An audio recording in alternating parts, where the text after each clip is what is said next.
taken over the platform, Dr. Gabriel Eke. Thank you. Thank you very much, Dele. I hope I'm being heard very well. Now, yes, we can hear you very well. Go ahead. Excellent. Thanks to everybody, the hard work in organizing this conference.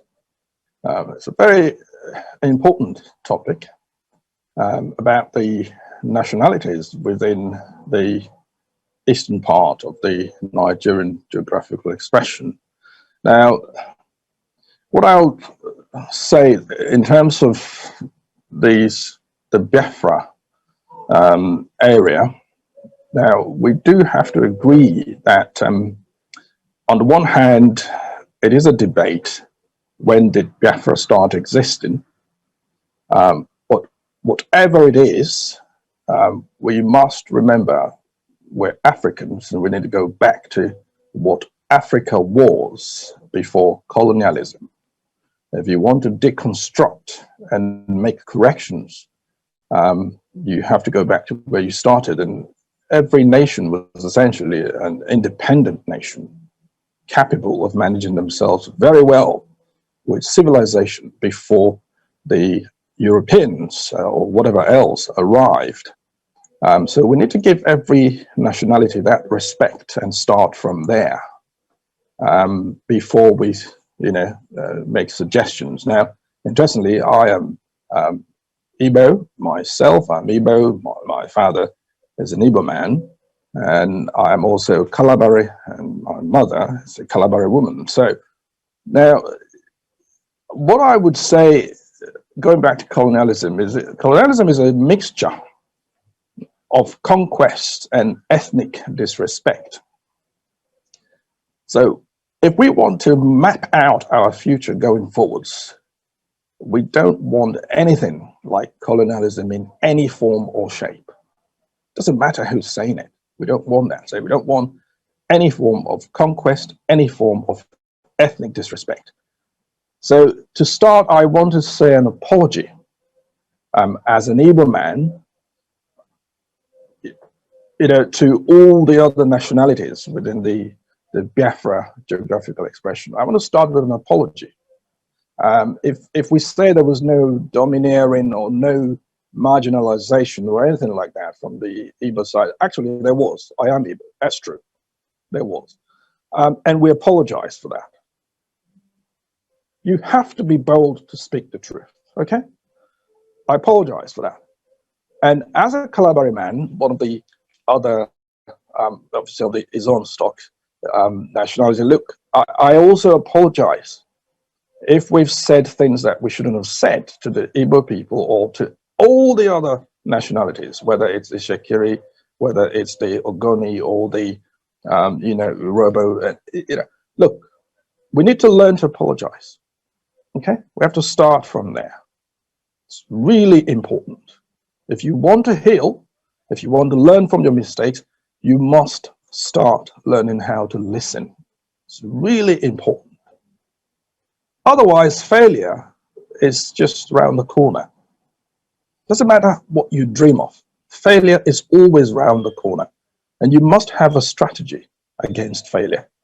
All right? So, a lot of apologies. And also, we need to have remembrance memorials, for all the people that were lost, killed, that were made victims on all sides. That remembrance memorial has to be there in our minds on a regular basis, and it has to be put in some form where we express that we've learned something. And it takes me to the idea of respecting the ethnic nationalities. Okay, we need to put it in ourselves to respect every ethnic nationality and say, look, we're trying to learn about your history. We're trying to understand more about you. We want to give you respect for who your ancestors were, for how you managed. If you look back, you see how, not everybody, obviously, not every nation mixed together in the past before colonialism, but some did, and they did greatly, wonderfully before the colonialists arrived. So let's take example from those great collaborations before our time. and not believe that civilization came from Europe. No, when our people were civilized and doing great things, Europe was in turmoil. It was a total mess. If you look at the medieval ages, Europe was in a complete mess. All right, and we were a settled people. So let's go back to that respect and learn from it. So it brings me to the big question now. What is the solution going forwards for all the ethnic nationalities in that geographical expression? Is it autonomy for the ethnic nationalities, or is it sovereignty? And look, this is a question we need to put to the people. Okay, we need to put it to the people. I have my own ideas, but look, I'm not a nation by myself. I'm not a republic. I'm an individual. And Chimney did touch on some of the things I would say in that regard. And I would think that it would be great if you had like a Biafra Union, whereby all the ethnic nationalities are essentially autonomous homelands, autonomous states having their own governments, all right, and coming in some sort of quota system with rotational template in terms of having a central commission working as, you know, an umbrella status. But otherwise, every ethnic nationality has to have that sort of safeguard. It needs to have a guarantee that it has been listened to, that it is governing itself. This is what the European racists never wanted to accept, that we, our people, were governing ourselves as nations. And we must not encourage that idea that our people, even if there are 20,000 people, cannot govern themselves. Absolutely they can. Every African nation can govern themselves, absolutely. The Igbo man does not need any other nation in order to survive. The Igbo man can survive by himself. If you go to the Igbo nation, the Igbo people will sit down as a nation and survive and manage themselves very well. They don't need anybody else to manage. Let's just understand that. That is the truth. Okay? The Yoruba man, the Yoruba woman, the Yoruba nation does not need the Itsekiri to survive. That is the truth. You have been surviving for thousands of years, for hundreds and hundreds of years. You can survive. Okay? So let's have an arrangement that allows the people to speak up for themselves, so that we can see people having confidence in whatever we're trying to do. Not speaking on behalf of them, let them speak for themselves. Let's start that process. And what the Fatherland Group is doing, you know, getting people into discussions like this is really wonderful. Let's take it up. Let's listen carefully to one another. I don't want to go into my pedigree and all that stuff, looking at who my grandfather was, my great-grandfather, all of that. It's a very great family heritage on both sides, actually, on the Igbo side and on the Kalabari side. But the bottom line of, I've listened carefully from childhood and I've learned a lot. It's really important that we listen carefully to one another, because the greatest skill is essentially the skill to listen. Okay, and I'm very glad to hear what a lot of people are saying. I want us to take this opportunity to learn to create avenues and great example of friendship. I think it's the example of friendship that we need to look at. That's where we stand. We want to make great friends going forwards. That is all we need. And, you know, whatever you want to go into, make sure you're happy with it. You've looked at it, look back retrospectively, and then you can have a good foresight. We don't want to be doing anything in hindsight.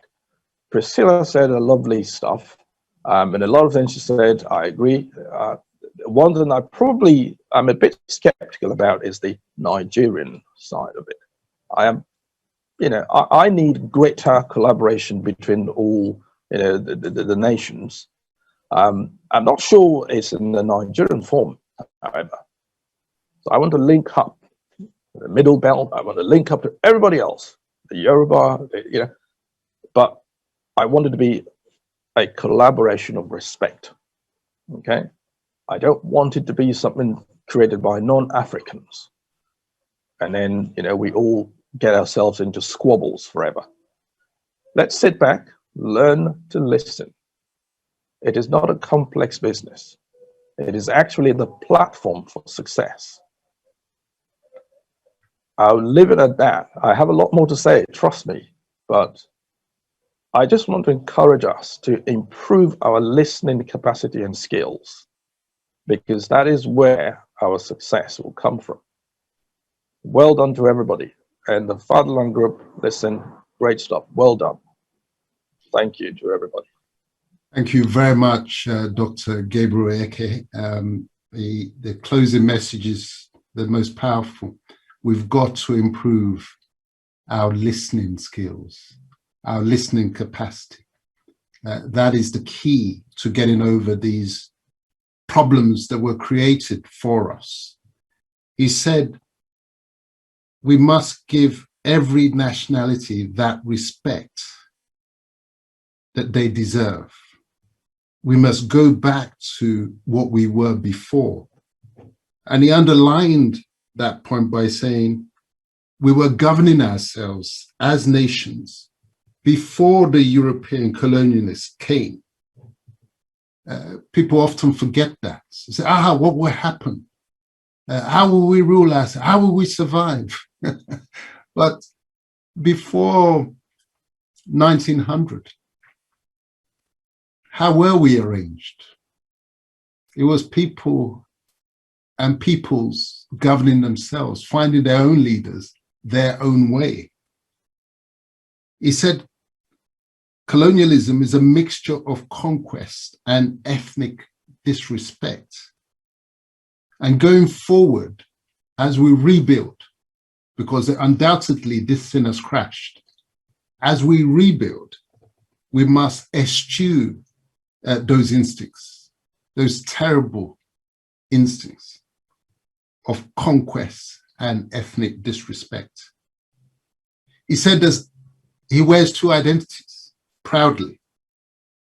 He's an Igbo man, and he's also Kalabari. He said, as an Igbo man, he apologizes for the manifestations of the quest for domination shown towards other ethnic nationalities in the East.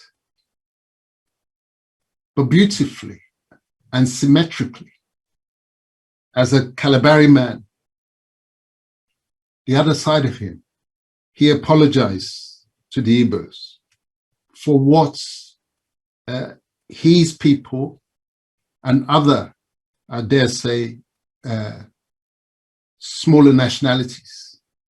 In fact, let me stay away from the word small, because when we're in the context of relationship between nations, it is not numbers, but the entity.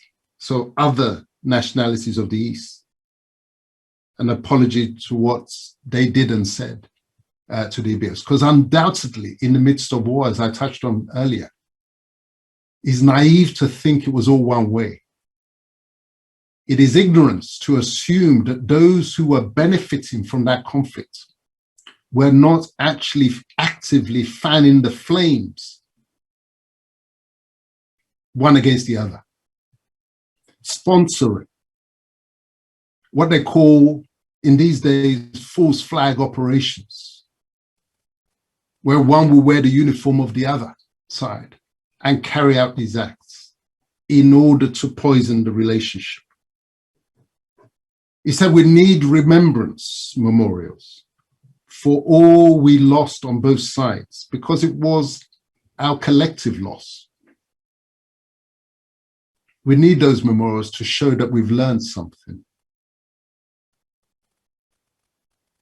He reminded us that when our people were doing great things in our homelands, for ourselves, by ourselves, before the Europeans came in, it was they who were in that uncivilized, barbaric state of mass warfare and killing of each other. I remind people that in my new book, A Slave Ship Called Jesus, that it was because of European experience accumulated and acquired from bloody wars, 100 years wars, 30 years wars. It was that experience, very recent experience, with innovations in the art of killing that enabled them to walk in and do what they did, from the slave trade right through to colonization. Yet the narrative was spun that we were the barbarians. What they actually exported to us was barbarism. This is why when you look at the state of the land now, it resembles the state of Europe at the time of that first interaction. He said that the issue for our people is a choice between autonomy and sovereignty. Sovereignty, we're freestanding nations, each and every one of us that were thrown into the sack of amalgamation. Autonomy, we're together, we have something resembling Nigeria, but one that respects each and every ethnic group.